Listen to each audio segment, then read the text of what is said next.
Assalamualaikum warahmatullahi wabarakatuh.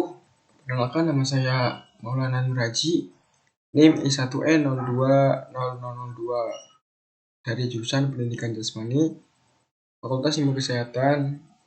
Baik, di sini saya akan mempresentasikan tentang pendidikan dan stratifikasi sosial, di mana terdapat di mata kuliah Sosiologi Pendidikan, dengan tema presentasi yaitu makna dan upaya penting yang dilakukan mahasiswa sebagai agen perubahan guna menumbuhkan motivasi pendidikan di tengah pandemi COVID-19 dan solusi apa yang ditawarkan terhadap penurunan tingkat kesejahteraan masyarakat. Baik, mata kuliah Sosiologi Pendidikan diampu oleh dosen Ibu Dewi Anggraini, SPD MPD. Baik, definisi pendidikan. Menurut Carter V. Good, pengertian pendidikan adalah proses perkembangan kecakapan individu dalam sikap dan perilaku bermasyarakat. Proses sosial di mana seorang dipengaruhi oleh suatu lingkungan yang terorganisir seperti rumah atau sekolah sehingga dapat mencapai perkembangan diri dan kecakapan sosial.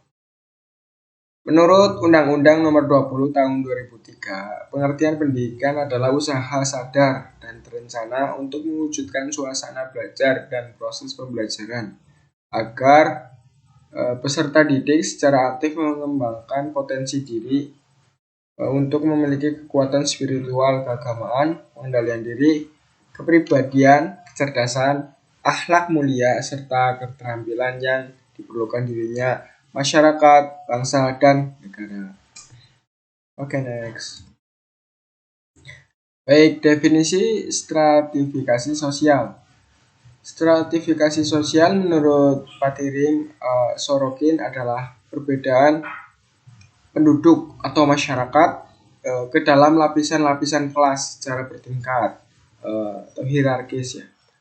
Patirim Sorokin dalam tulisan yang berjudul Social Stratification mengatakan bahwa sistem lapisan dalam masyarakat itu merupakan ciri yang tetap dan umum dalam masyarakat yang hidup teratur.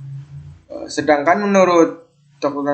Robert Mizet, lawang stratifikasi sosial adalah penggolongan orang-orang yang termasuk dalam suatu sistem sosial tertentu ke dalam lapisan-lapisan hierarkis menurut dimensi kekuasaan, privilege dan prestige. Baik, seperti itu. Oke, lanjut.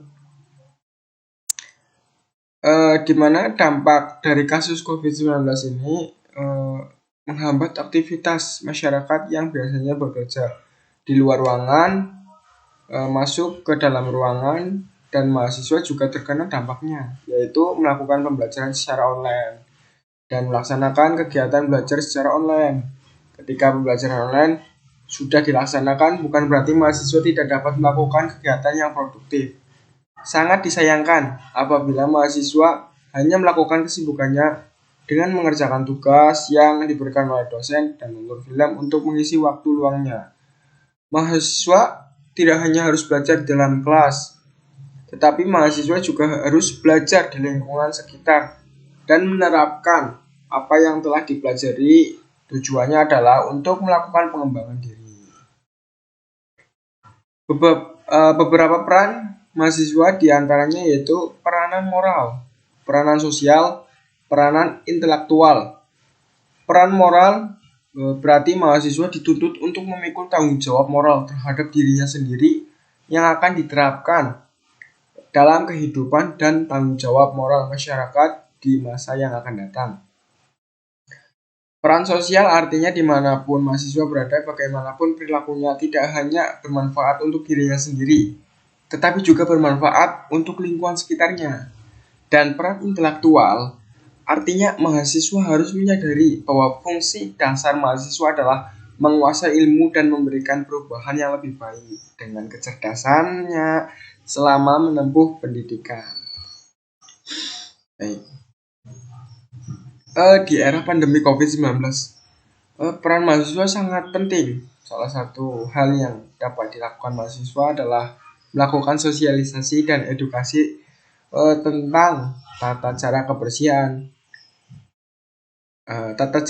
kebersihan pencegahan COVID-19, di mana pemerintah provinsi di kabupaten atau kota telah membuat gerakan dengan melibatkan mahasiswa untuk ikut melakukan sosialisasi dan edukasi terhadap masyarakat yang berkaitan dengan masalah wabah COVID-19.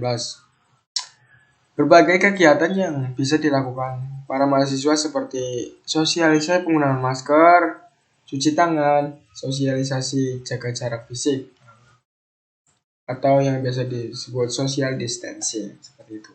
Baik, lanjut. Baik, ketika berada di lingkungan masyarakat, hal yang harus diterapkan oleh mahasiswa yaitu yang pertama yaitu jadilah warga yang kreatif dan bersifat pemimpin. Jadi mahasiswa berkesempatan untuk mencegah penyebaran virus ini dari diri sendiri, keluarga, dan lingkungan sekitar. Kemudian sebagai cendekiawan, mahasiswa harus menunjukkan hal-hal yang baik, yaitu tinggal di rumah dan ketika keluar rumah hanya untuk kepentingan yang mendesak.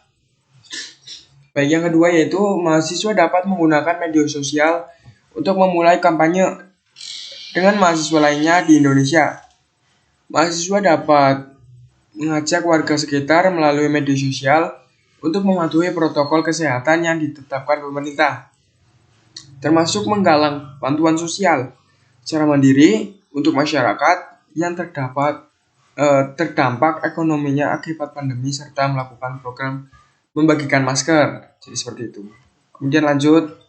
Ketiga, mahasiswa dapat menjadi satuan tugas COVID-19 untuk melakukan kegiatan sosial.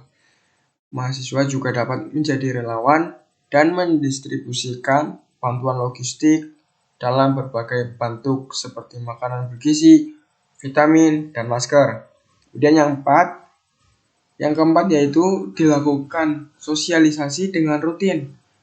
Ya, sosialisasi berolahraga kepada masyarakat dengan tujuan untuk menjaga imun dan meningkatkan imun yang bisa menjaga kekebalan tubuh. Jadi seperti itu. Baik, langsung saja kesimpulannya yaitu dalam kondisi wabah COVID-19, mahasiswa harus berperan aktif di dalam lingkungan masyarakat karena di samping itu mahasiswa adalah bagian penting yang akan berperan dalam lingkungan masyarakat kelak. Selain itu, untuk memutus rantaian penyebaran virus ini, mahasiswa harus bertanggung jawab kepada diri sendiri dan lingkungan sekitar agar virus ini dapat ditangani dengan baik demi kelangsungannya hidup yang normal. Jadi seperti itu. Terima kasih. Baik, mungkin itu yang bisa saya sampaikan. Kurang lebihnya mohon maaf. Terima kasih banyak atas waktunya. Wallahul muwaffiq ila aqwamit thoriq. Wassalamualaikum warahmatullahi wabarakatuh. Sekian.